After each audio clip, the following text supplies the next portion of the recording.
في الشديد كان اسهل وافضل ماتش كان الاهلي ممكن يكسبه على اقل تقدير بفارق 3 اهداف، ولكن قدر الله ما شاء فعل. الاهلي خرج بنتيجة سلبية او بنتيجة التعادل السلبي قدام انتر ميامي قدام ليو ميسي.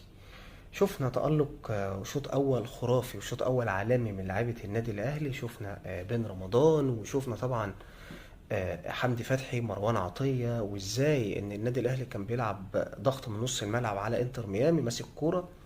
لكن آه، رجعنا نضيع اهداف تاني، رجعنا نضيع فرص من تاني.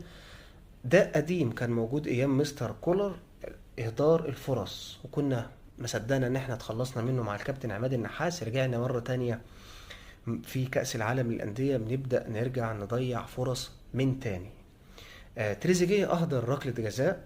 مش عايزين ناس كتير بتتكلم ان هو خد الكورة وعايز يلعب الكورة وهو يجيب جون وكلام من ده، واحمد سيد زيزو كان موجود في الكورة. لكن هو خلاص اهدر، اكيد كان نفسه يجيب ضربة الجزاء، وكان نفسه ان هو يهدف مع الاهلي، لكن مش عايزين نقصه على اللاعبين. ايضا امام عاشور طبعا، واصابه لسوء حظ كبير جدا. امام عاشور اصابه وكسر في عظمه الترقوه، بنقول له الف سلامه وان شاء الله يرجع. وبالفعل عمل عمليه في ميامي لتثبيت هذا الكسر، وان شاء الله خلال شهرين ثلاثه هيرجع امام عاشور مره تانية افضل لاعب في الموسم الماضي في مصر. الاهلي طبعا الشوط الاول كان شوط زي ما بنقول شوط كان مسلسل اهدار للاهداف. امام عاشور اهدر ايضا هو قبل ما يخرج. طبعا شفنا برضو حسين الشحات اهدر، وشفنا يعني العديد من اللاعبين النادي الاهلي اهدرت. تريزيجيه اهدر اكتر من فرصه.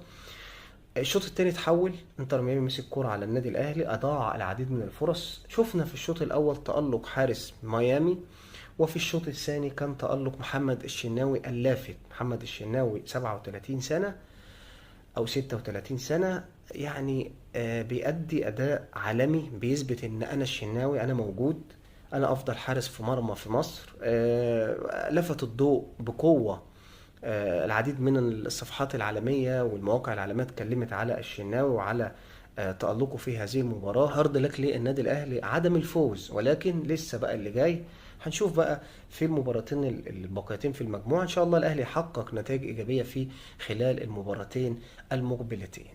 في المجمل أداء كويس من النادي الأهلي. مش عايزين نظلم لاعبي النادي الأهلي، أضعنا فعلا الفرص، ولكن برضو أمتعنا جمهورنا. وجمهورنا في الأول والآخر ما خرجش زعلان من المباراة، خرج برضو متراضى، لأن هم أضاعوا أكتر من فرصة، وكانت فرصة محققة أيضا.